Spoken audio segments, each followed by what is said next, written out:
Hello everyone, welcome to Literature Insights. I hope you all are doing well. Today, I have come up with a new series for you that I have titled as Chronology Special. In this, I'll be covering all the chronology questions from the previous year's papers, and in this particular video, I'll be covering up the chronology questions of the June 2024 exam. And I would also like to tell you that in this particular paper, we've got 20 chronology questions. So now from looking at the number, you can guess the importance of chronology. How much chronology is important these days? So let's get started. Question number 1. Arrange the following works in the order of their year of publication. The works are Orientalism, Black Skin, White Masks, Nation and Narration, The Location of Culture, and Decolonizing the Mind. Now let's discuss the answer. Orientalism. Orientalism is a work that is coming in the year 1978. It is written by Edward Said, in which Said is telling us about how the West is perceiving the East. For instance, the West considers itself as rational, masculine and powerful, whereas it is representing the East as exotic, feminine, weak and vulnerable.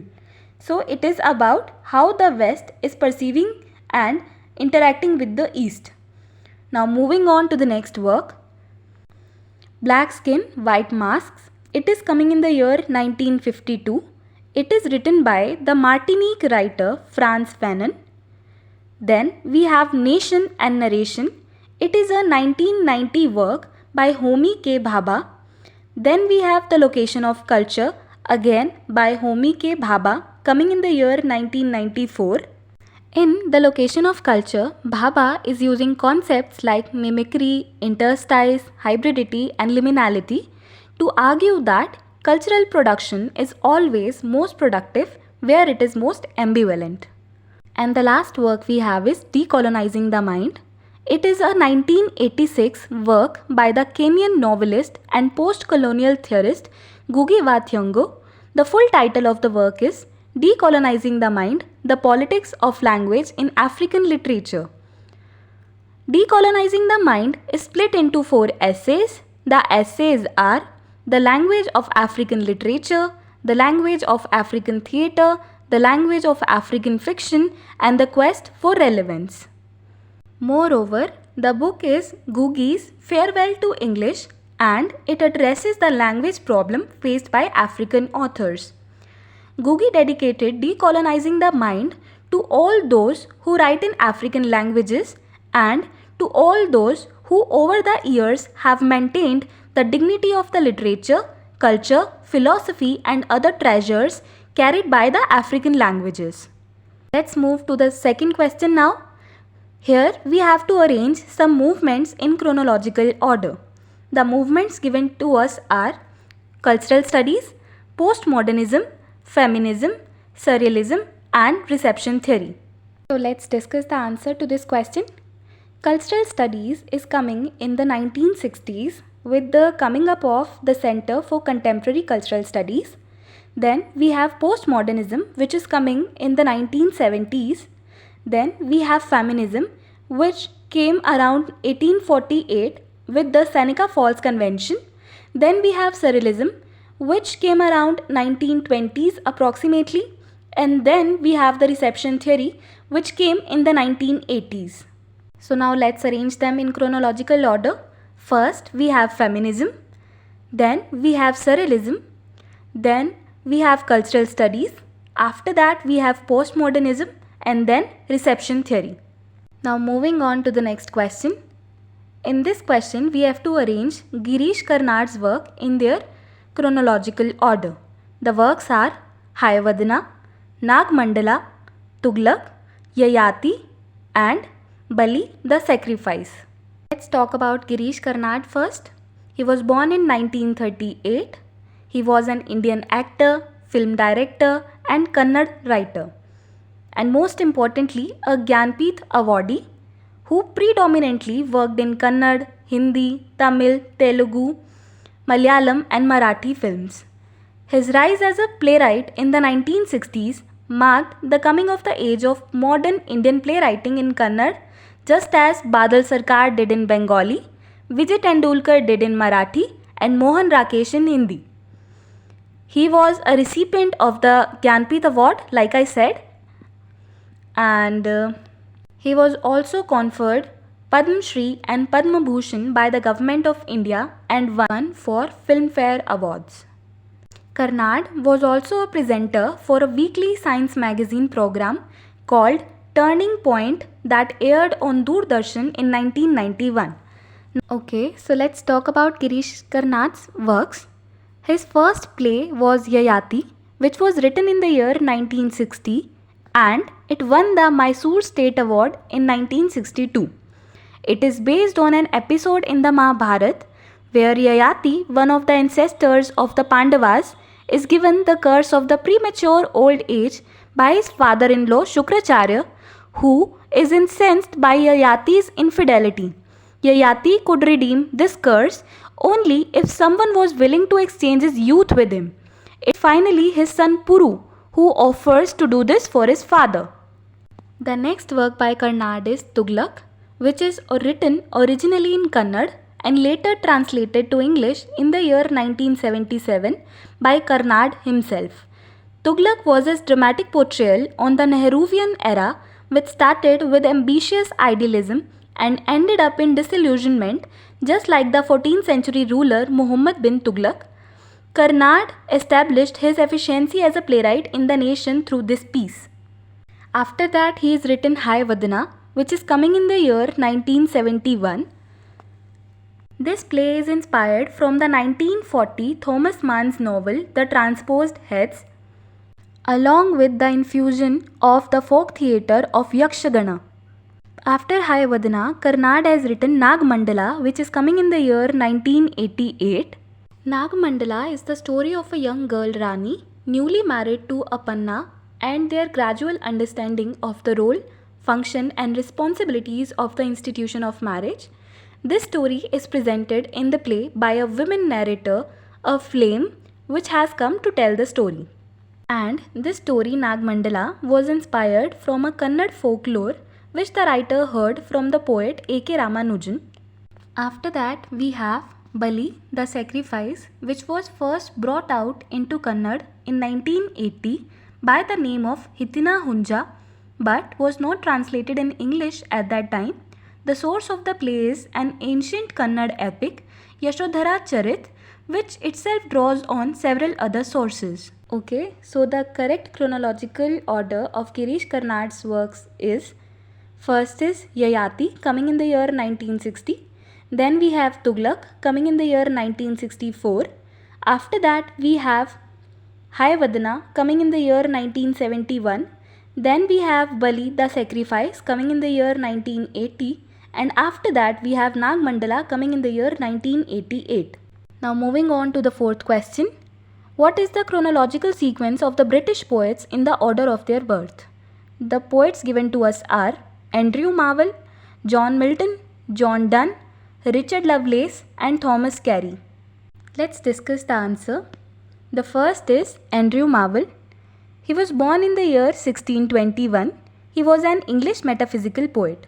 His famous works are To His Coy Mistress, Upon Appleton House, and an Horatian ode upon Cromwell's return from Ireland, and another important work is The Garden.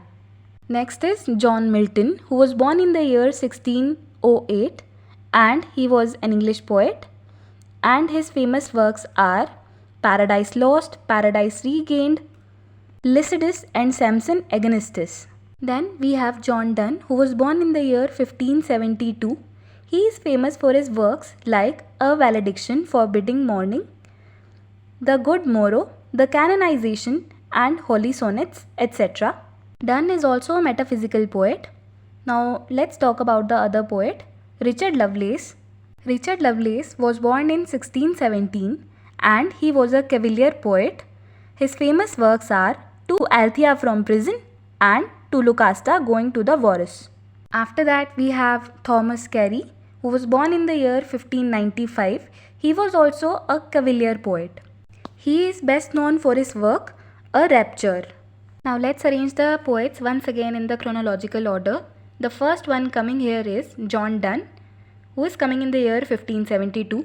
Then we have Thomas Carey coming in the year 1595. After that we have John Milton coming in the year 1608. Then we have Richard Lovelace coming in the year 1617. And after that we have Andrew Marvell coming in the year 1621. Now moving on to the next question. What is the correct chronological sequence of the following works in the order of their publication? The works are Arun Joshi's The Foreigner, Ved Mehta's Face to Face, Khushwant Singh's I Shall Not Hear the Nightingale Sing, Khwaja Ahmad Abbas's Inqilab, and G.V. Desani's All About H. Hatter. Let's talk about every writer and their work one by one. First is Arun Joshi's The Foreigner. So Arun Joshi is an Indian writer. He is known for his novels like The Strange Case of Billy Biswas and The Apprentice, and he has won the Sahitya Academy Award for his novel The Last Labyrinth in 1982. And The Foreigner is coming in the year 1968. It is Arun Joshi's first novel and it is talking about the character Cindy Oberoi. Then we have Ved Mehta's Face to Face. It is his autobiography which is coming in the year 1957. Then we have a novel by Khushwant Singh, I Shall Not Hear the Nightingale, which is coming in the year 1968. After that we have K. Abbas's Inqilab, which is coming in the year 1958. Then we have All About H. Hatter by G.V. Desani, which is coming in the year 1948. It is about the adventures of an Anglo-Malay man in search of wisdom and enlightenment.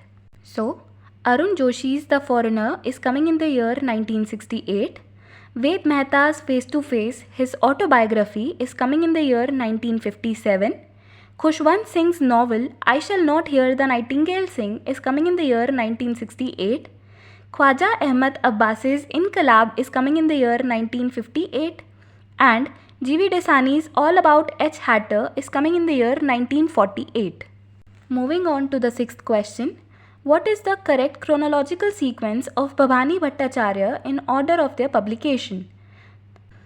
Here we have to organize Bhabani Bhattacharya's novels in their correct order. The novels given to us are A Goddess Named Gold, Music for Mohini, Shadow from Ladakh, So Many Hungers, He Who Rides a Tiger. So let's discuss the answer. A Goddess Named Gold is coming in the year 1967. Music for Mohini is coming in the year 1964. Shadow from Ladakh is coming in the year 1966. So Many Hungers is coming in the year 1947. And He Who Rides a Tiger is coming in the year 1955. And Bhabani Bhattacharya won the Sahitya Academy Award for his novel Shadow from Ladakh in 1967. Moving on to the next question. What is the correct chronological sequence of Amitav Ghosh in order of their publication? Here we have to organize Amitav Ghosh's work in their correct order. The works are The Hungry Tides, The Sea of Poppies, The Circle of Reason, The Shadow Lines, and The Calcutta Chromosome. The Hungry Tides is coming in the year 2004. The Sea of Poppies is coming in the year 2008. The Circle of Reason is coming in the year 1968. The Shadow Lines is coming in the year 1988. And The Calcutta Chromosome is coming in the year 1995. The Circle of Reason is the debut novel of Amitav Ghosh coming in the year 1986. Then he has also written an Ibis trilogy which includes the parts Sea of Poppies, River of Smoke and Flood of Fire. And he has also won the Sahitya Academy Award for his very famous novel The Shadow Lines, which is coming in the year 1988 but is getting the award in the year 1989. Moving on to the next question. Chronologically arrange the following texts in the order of their publication.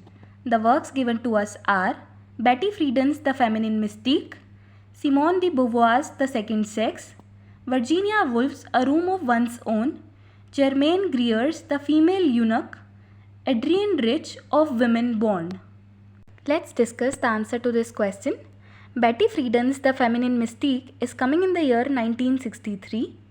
Simone de Beauvoir's The Second Sex is coming in the year 1949. Virginia Woolf's A Room of One's Own is coming in the year 1929. It is an extended essay by Virginia Woolf based on 2 lectures that she delivered at 2 different colleges. After that, we have Germaine Greer's The Female Eunuch, which is coming in the year 1970. And then Adrienne Rich of Women Born, which is coming in the year 1976. Its full title is Of Women Born, Motherhood as Experience and Institution. Moving on to the next question. Arrange the following films on disability concerns in the order of their year of release. We have some films here and all of them are dealing with some disability concerns. So let's talk about them. The films given to us are Pa, Iqbal, Fana, Khamoshi and Margarita with a Straw. Let's talk about them one by one. First is Pa, which is coming in the year 2009. It is the story of Oro, who is an intelligent and witty 13-year-old boy with an extremely rare genetic defect that causes accelerated aging. He lives with his mother Vidya, a gynecologist, and his father is a politician with a mission. Then we have Iqbal, which is coming in the year 2005. It is about a deaf and mute boy Iqbal who dreams of playing cricket for India but is discouraged by his father. Then we have Fana, which is coming in the year 2006, and it is about the life of Zuni, who is a visually impaired Kashmiri girl who falls in love with a tourist guide. Then we have Khamoshi, which is coming in the year 1996, and it is about a deaf couple in Goa who gives birth to a baby girl named Annie. And then we have Margarita with a Straw, which is coming in the year 2015 and is dealing with the disability of cerebral palsy. Now moving on to the last question of the day, question number 10. Choose the correct chronological order in which the following works were published. The works given to us are A Vicar of Wakefield, Life of Johnson, Johnson's Dictionary, Lives of the Poets, The Life of Nelson. Let's talk about the works one by one. First is A Vicar of Wakefield. A Vicar of Wakefield is subtitled A Tale supposed to be written by himself by the Irish writer Oliver Goldsmith, and it is coming in the year 1766. Then we have Life of Johnson. The Life of Samuel Johnson is coming in the year 1791. It is the biography of the English writer Samuel Johnson, written by the writer James Boswell. Then we have Johnson's Dictionary, or which is sometimes published as A Dictionary of the English Language. It was published in the year 1755 and is written by Samuel Johnson. Then we have Life of the Poets, which is also known as Lives of the Most Eminent English Poets. It is a work by Samuel Johnson which is coming in the year 1779, and it comprises of short biographies and critical appraisals of 52 poets. And then we have The Life of Nelson, which is an 1813 work, which is a work by Robert Southey coming in the year 1813. So that's it for this video. And like I mentioned at the start of the video that there were 20 chronology questions from the June 2024 exam, and I have covered only 10 in this video, and I'll be coming up with the next part of this video very soon. So stay tuned and thank you very much for watching.